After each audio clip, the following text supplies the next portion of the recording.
¿Qué tal amigos? Bienvenidos al programa de Escuela Sabática para Adultos del segundo trimestre del año 2023, titulada Los tres mensajes cósmicos. Y hasta ahora vamos a repasar, ¿verdad? Al repasar la lección número 5 para el 29 de abril del año 2023, titulada La buena noticia del juicio. Y como siempre, antes de abrir la palabra de Dios, quiero invitar a todos ustedes a que inclinemos el rostro y cerramos nuestros ojos en señal de reverencia a nuestro Padre eterno. Oremos. Bendito sea nuestro Padre que estás en los cielos. Te alabamos, te glorificamos, Padre eterno, porque solamente tú lo mereces. Y te agradecemos, Padre eterno, por este privilegio, por esta oportunidad de ser útiles para llevar tu mensaje a un mundo que cada vez se encuentra más en tinieblas. Habilítanos con poder, oh Padre eterno. Bendice a todos aquellos que nos están escuchando y que nos van a escuchar en esta hora, Señor. Perdona nuestros pecados, porque en Cristo Jesús te lo suplicamos humildemente. Amén, amén. Bien, la buena noticia del juicio. Vamos al versículo de memoria en primer lugar. Y se encuentra en el último libro de la Biblia, el libro de Apocalipsis 14, capítulo 14, versículo 7. Abran sus Biblias. ¿Qué dice la palabra de Dios? El libro de libros. Decía a gran voz: teman a Dios y denle gloria, porque ha llegado la hora de su juicio, y adoran al que hizo el cielo y la tierra, el mar y las fuentes de las aguas. En el calendario profético de Dios, el tiempo del juicio para la humanidad se cumplió en el siglo XIX. De acuerdo al libro de Daniel, capítulo 8, versículo 14, que nos habla de las 2300 tardes y mañanas. Y este tiempo ha llegado. Y Dios ha iniciado un proceso de investigación a partir del año 1844. Primeramente, a todos aquellos que han aceptado a Cristo como Salvador. Segundo, a partir de esa fecha surge un movimiento, el movimiento adventista, el cual ha estado dando los tres mensajes cósmicos a toda nación, tribu, lengua y pueblo. Apocalipsis 14, 6 y 7. Por lo que para la iglesia remanente del fin, estas son buenas nuevas, pues se manifiesta claramente y se cumple la justicia y la gracia de Dios a través de la obra redentora de Cristo Jesús. Aunque no sabemos la hora ni el día en que su gracia termine y Cristo venga a las nubes de los cielos, sabemos que Dios es paciente, no queriendo que nadie se pierda, sino que todos vayamos al arrepentimiento. Primera de Pedro 3:9. Hoy, ¿verdad?, debemos hacerlo y debemos también aceptar el perdón y la gracia divina. El ángel que lleva consigo el Evangelio eterno, ahí en Apocalipsis 14, 7, nos invita a temer a Dios y darle gloria. Pero también nos anuncia que la hora de su juicio ha llegado. ¿Es este mensaje de miedo o de alegría, de terror o de esperanza? La Biblia es clara. Ya lo dijimos al principio en la introducción. Para los que aman a Dios, el juicio es una buena noticia. Por eso el apóstol Juan, en su primera carta, en el capítulo 4, versículo 17, miren lo que dice: En esto se ha perfeccionado el amor en nosotros, para que tengamos confianza en el día del juicio. Si esto no ha ocurrido en tu vida, estimado amigo y hermano, necesitas tomar hoy una decisión. Necesitas poner tu vida en las manos de Cristo Jesús, ¿verdad? Para que se cumpla esto que dice la palabra de Dios. En esto se ha perfeccionado el amor en nosotros, ¿verdad? Sí tenemos amor, pero necesitamos perfeccionarlo, ¿sí? Y al hacerlo, seguramente vamos a tener confianza, ¿sí?, en el día del juicio. Bien. ¿Qué puntos vamos a ver en esta lección? La lección número 5. Vamos a ver la buena noticia del juicio. Número 2, escenas del juicio, ¿sí?, donde se desprenden 3 puntos muy interesantes que se encuentran ahí en Daniel 7, Apocalipsis 4 y Apocalipsis 5. Vamos primeramente entonces al primer punto, la buena noticia del juicio. Y vamos a ver ahí el juicio. Hijo, ya me esturbaste. La buena noticia del juicio.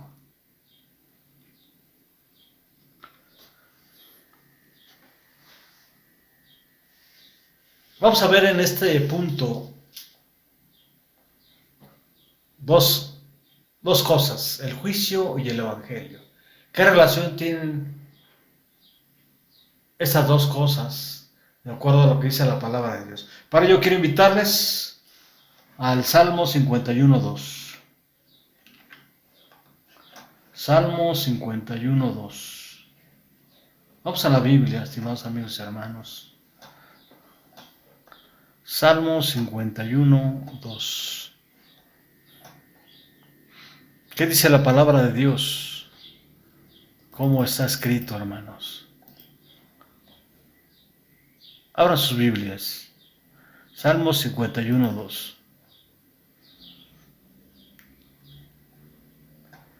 Ten piedad de mí, oh Dios, conforme a tu misericordia, conforme a la multitud de tus piedades, borra mis pecados.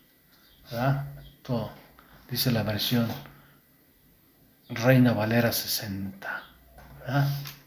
Otras versiones dicen, lávame más y más de mi maldad y límpiame de mis pecados. Si nosotros revisamos el contexto de esta cita, ¿sí?, podemos averiguar o descubrir que el que habla es el rey David, después de haber pecado. Y David le pide a Dios que borre su rebelión, ¿verdad? Borrar, ¿de dónde? Él sabe que Dios le perdona cuando reconoce su pecado, ¿verdad? Versículos 2 y 3, ¿verdad? Y la conclusión de David es inesperada para que seas reconocido justo en tu palabra y he tenido por puro en tu juicio. Vamos a estas citas. Vamos nuevamente a regresar al Salmo 51, versículos 2 y 3 y 4. Lávame más y más de mi maldad y límpiame de mi pecado. ¿A quién acude David? Acude a Dios. Él es el único que puede borrar sus pecados, su maldad, ¿verdad? Versículo 3, porque yo reconozco mis rebeliones. ¿Qué está haciendo David? Está reconociendo sus pecados. Dice, y mi pecado está siempre delante de mí. Sí, él reconoce que tiene que confesarlo a Dios para que sea borrado. De otra manera, siempre va a estar ahí ese pecado. Versículo 4, contra ti solo he pecado y he hecho lo malo delante de tus ojos para que seas reconocido justo en tu palabra. Y he tenido por puro en tu juicio. Y he tenido por puro en tu juicio. ¿Ah?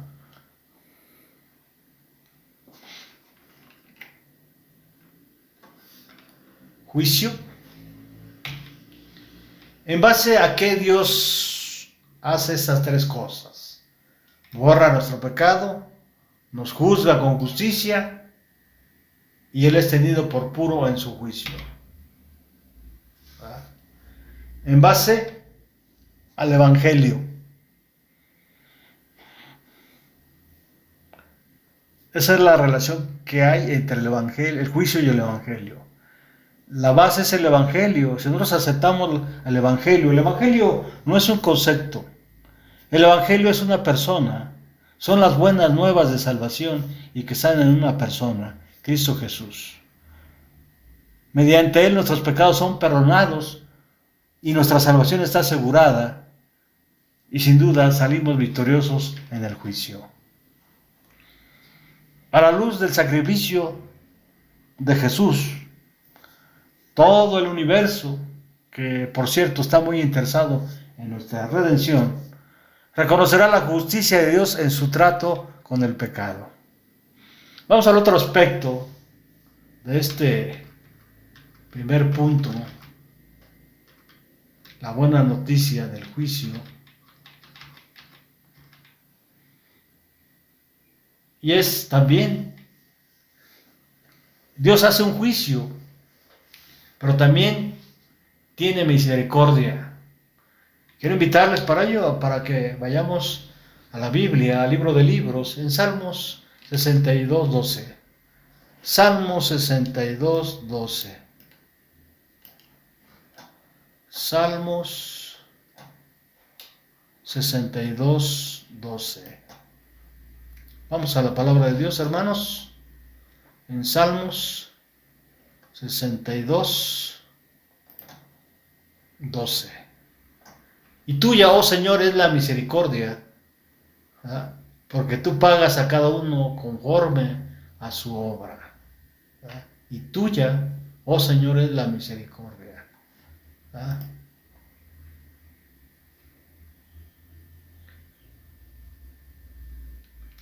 La misericordia no es otra cosa, estimados amigos y hermanos, que el amor divino, ¿verdad? El Señor, a pesar de que es poderoso, también es un Dios amante. Pero también los seres humanos no solo necesitamos conocer el poder de Dios, sino también su amor constante. El poder sin amor es brutalidad y el amor sin poder es debilidad, ¿verdad? Ahora, conforme a las obras, ¿verdad? Dice el salmista. La justicia exige la muerte de aquel que peca al transgredir la ley de Dios, de acuerdo al libro de Romanos, al apóstol Pablo, y a 1 Juan 3:4, donde el apóstol Juan dice que pecado es transgresión de la ley, ¿verdad? Vamos a Romanos 6:23, para que quede claro. Romanos 6:23, ¿qué dice la palabra de Dios? Porque la paga del pecado es muerte, mas la dádiva de Dios es vida eterna en Cristo Jesús, Señor nuestro, ¿verdad?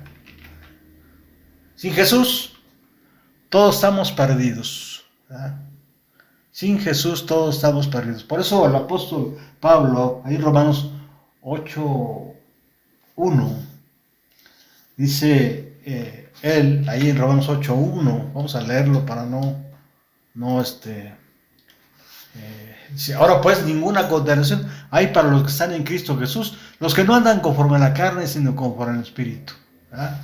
Todos los que andan no conforme a la carne, sino conforme al Espíritu, sin duda reciben la gracia y misericordia de Dios. La ley no ha cambiado, ¿verdad? Los impíos serán juzgados y castigados según sus obras, Apocalipsis 20:13.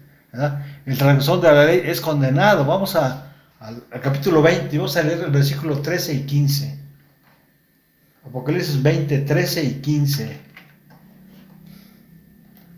Vamos, abran sus Biblias. 20, 13 y 15. Y el mar entregó a los muertos que habían en él, y la muerte y el Hades entregaron los muertos que había en ellos, y fueron juzgados cada uno según sus obras. ¿Verdad? Cualquiera dirá, bueno, ¿no que la salvación no es por obras? Sí. Pero también el apóstol Santiago dice, dime cómo son tus obras y te diré cómo es tu fe. ¿Verdad? Ahora, el versículo 15, miren lo que dice. Y el que no se halló escrito en el libro de la vida fue lanzado al lago de fuego. Es interesante, ¿no? El que no fue hallado inscrito en el libro de la vida fue lanzado. En el libro de la vida solo permanecerán los nombres de los que hayan sido fieles, los nombres de los que no perseveraron hasta el fin, ¿verdad?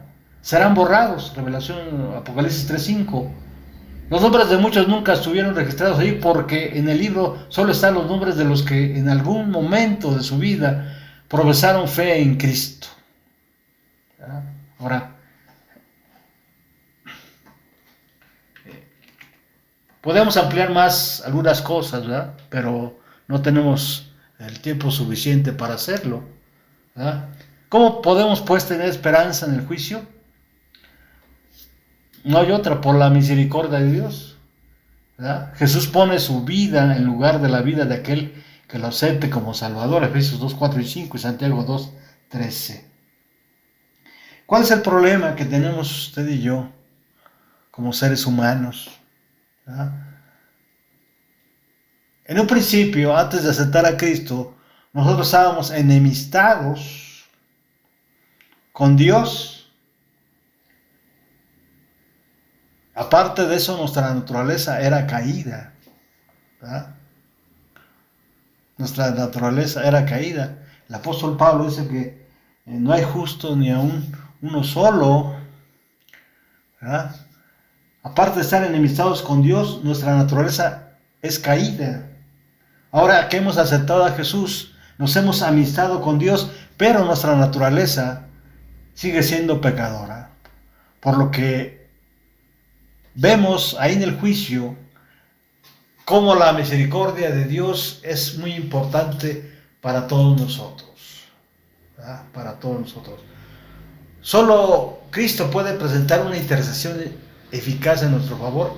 Él puede hacer callar al acusador con argumentos que no se basan en nuestros méritos, sino en los suyos. Vamos, esto viene en la pluma inspirada ahí en Testimonios para la Iglesia, página 446. Vamos al segundo punto de la lección, estimados amigos y hermanos. Escenas del juicio. Escenas del juicio. El libro de Daniel nos revela y nos asombra de cómo Dios lleva a cabo el proceso de juicio. Ahí en Daniel 7:26. Vamos para allá. Daniel 7:26. Daniel 7:26.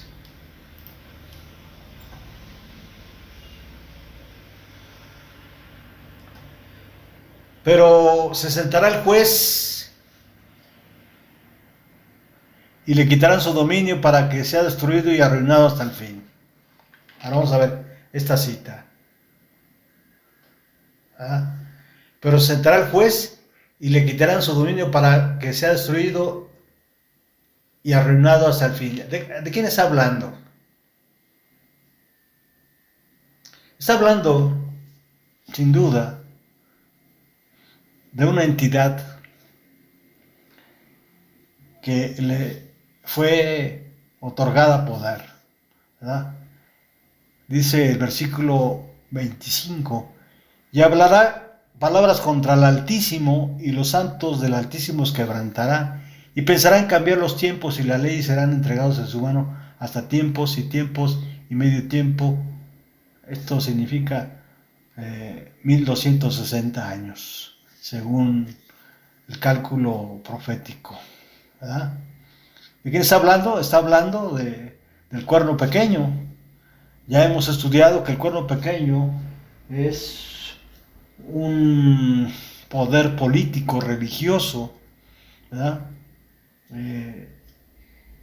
Que podemos identificarlo también ahí en el libro de Apocalipsis capítulo 17, ¿verdad? Como la Gran Babilonia, ¿verdad? Ahora, no vamos a entrar en detalle en ese sentido, ¿verdad? Entonces, vemos ahí que Daniel recibió una visión sobre el juicio que Dios celebrará ante todo el universo y de sus resultados, ¿verdad? Esto está en todo el capítulo 7, pero especialmente en el versículo 9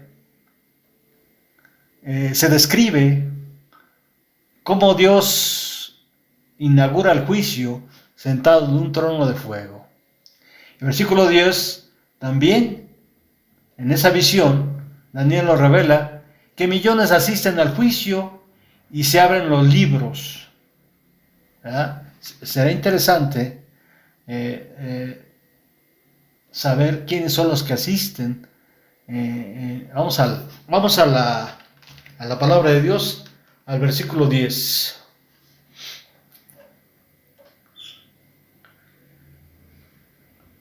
Dice, un río de fuego procedía y salía de delante de él, millares y millares le servían y millones de millones asistían delante de él, y el juez se sentó y los libros fueron abiertos. Nuevamente aquí vemos que los libros fueron abiertos, ¿verdad? Este pasaje es paralelo a lo que dice Apocalipsis capítulo 20, ¿verdad? Esos millares de millares representan a los ángeles celestiales que ministran delante del Señor y cumplen siempre su voluntad. Los ángeles desempeñan una parte importante en el juicio, son simultáneamente ministros y testigos, ¿verdad? Ahora, una vez aclarado esto, ya vimos que también ahí se abren los libros, el libro de la vida, principalmente. En el versículo 13, Jesús acude al juicio como nuestro representante. Versículo 13, vamos a ver qué dice rápidamente. Miraba yo en visión de la noche, y aquí en las nubes del cielo venía uno como hijo de hombre que vino hasta el anciano de días y le hicieron acercarse delante de él. ¿Verdad? Es Jesús quien acude como nuestro representante. Al finalizar, Jesús recibe el dominio, gloria y reino.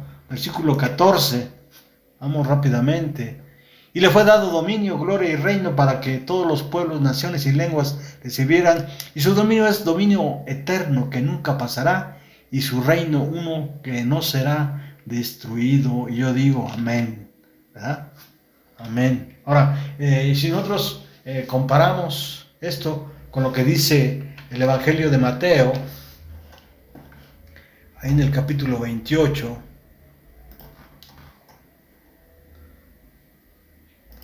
versículos del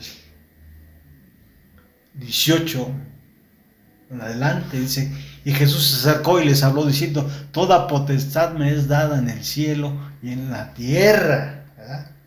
Antes de ascender a los cielos, Jesús reunió a sus discípulos y les dio una encomienda, ¿verdad? Una comisión, y es la de id y hacer discípulos a todas las naciones, bautizándolos en el nombre del Padre, del Hijo y del Espíritu Santo, y enseñándoles que guarden todas las cosas que os he mandado, y les prometió que estaría con nosotros hasta el fin del mundo, ¿verdad? Esto aquí se resume en estas palabras el Evangelio, ¿verdad? ¿Para quién es esto? Para el pueblo fiel, el juez, el Hijo y el pueblo fiel.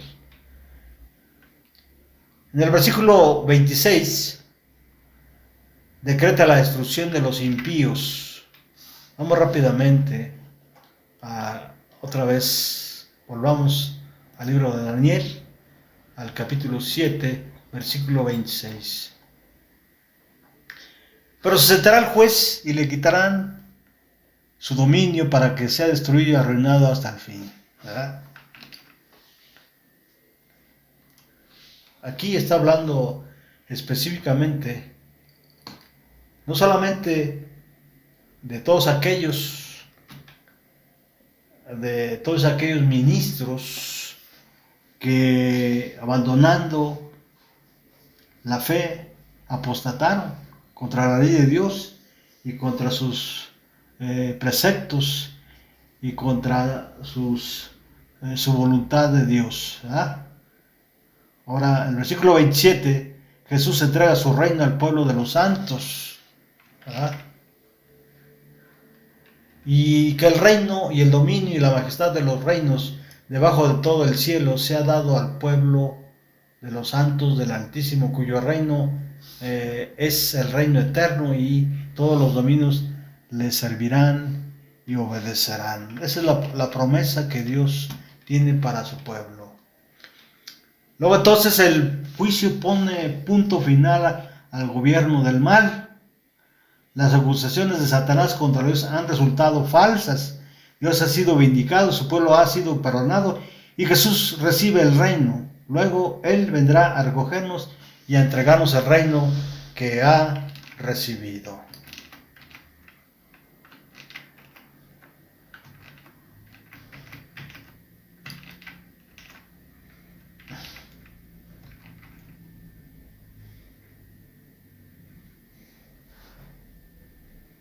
Bien, vamos al siguiente aspecto de este último punto de la lección.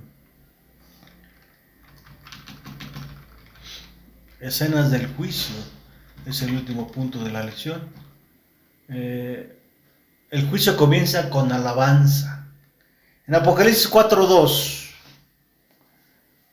Juan, el apóstol, miren lo que dice ahí en Apocalipsis 4:2. Apocalipsis 4:2. Al hablar que el juicio comienza con alabanza. Apocalipsis 4:2. Abran sus Biblias. Y al instante yo estaba en el Espíritu, y aquí un trono establecido en el cielo, y el trono uno sentado. Al igual que a Daniel, Juan se le mostró la magnífica escena del juicio celestial, Apocalipsis 4, ¿verdad? Versículos del 1 al 3, podemos ver que Dios aparece en su trono.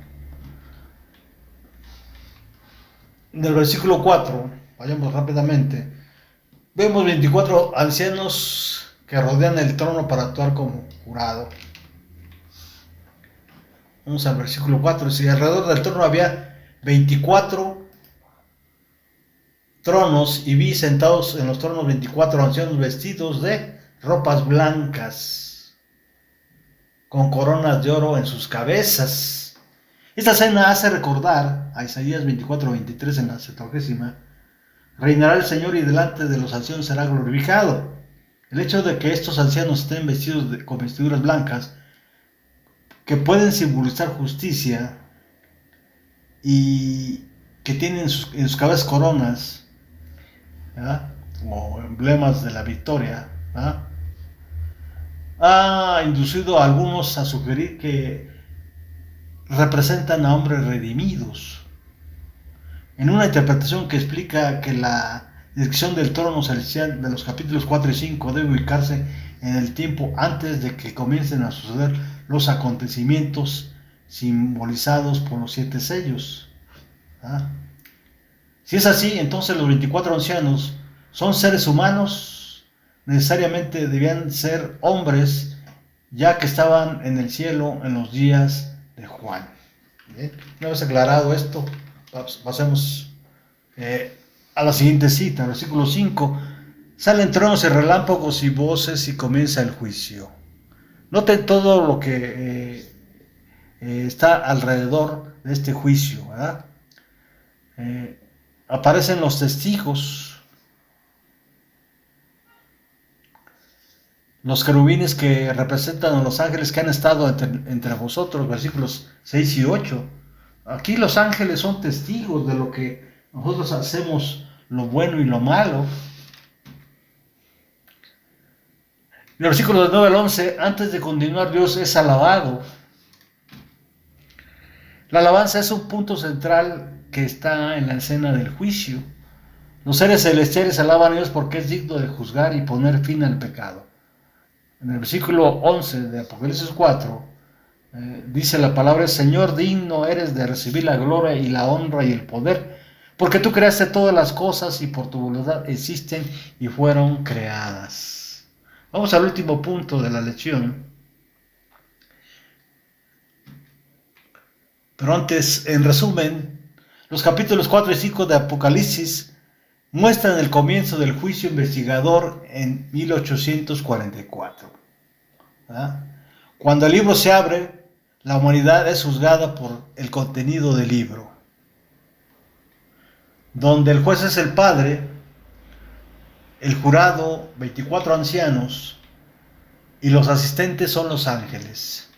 El abogado, ¿verdad?, de acuerdo a lo que dice el apóstol Juan en una de sus epístolas, ¿sí? Jesús es el abogado, ¿verdad? Y testigos a 4 seres. Los capítulos 6 al 11 muestran el desarrollo de este juicio. Ahora, vayamos al último aspecto de este punto.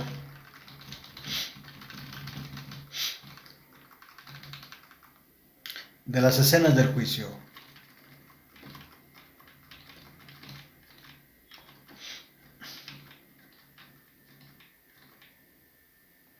El Cordero es digno de juzgar. Para ello quiero invitarles a Apocalipsis 5 al 9. ¿Qué dice la palabra de Dios? Apocalipsis 5, 9. Y entonaban este cántico: digno eres de recibir el rollo escrito y de romper sus sellos, porque fuiste sacrificado y con tu sangre compraste para Dios gente de toda raza, lengua y pueblo y nación. Esa es la nueva versión internacional. Vamos a ver nuestra Biblia. Apocalipsis 5, 9. Ya hemos comentado que esta versión para nosotros no es consistente. Vamos a leer la Reina Valera 60. Y cantaba un nuevo cántico diciendo: digno eres de tomar el libro y de abrir sus sellos, porque fuiste inmolado y con tu sangre nos has redimido para Dios de todo linaje, lengua, pueblo y nación. Cristo murió por todo el mundo. Por eso dice Juan 3:16: porque de tal manera amó Dios al mundo, que ha dado a su Hijo unigénito, para que todo aquel que en él crea no se pierda, mas tenga vida eterna.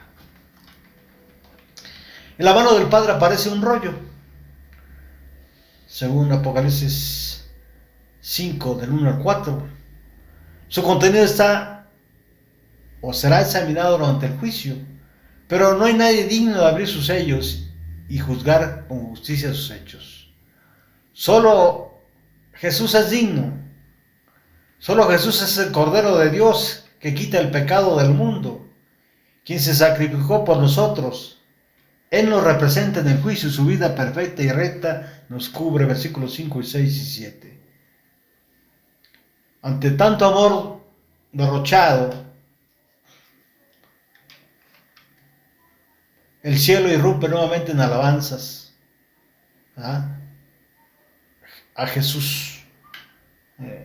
Versículos del 8 al 14, vamos rápidamente. Del 8 al 14. Y cuando hubo tomado el libro, los 4 seres vivientes y los 24 ancianos se postraron delante del Cordero. Todos tenían arpas y copas de oro llenas de incienso, que son las oraciones de los santos. Y cantaban un nuevo cántico diciendo: digno eres de tomar el libro y de abrir sus sellos, Porque tú fuiste inmolado y con tu sangre nos has redimido para Dios de todo linaje y lengua y pueblo y nación. Y nos has hecho para nuestro Dios reyes y sacerdotes y reinaremos sobre la tierra. Y miré y oí la voz de muchos ángeles alrededor del trono y de los seres vivientes y de los ancianos, y su número era de millones. Y declaraban a gran voz: el Cordero que fue inmolado es digno de tomar el poder, la riqueza, la sabiduría, la fortaleza, la honra y la gloria y la alabanza.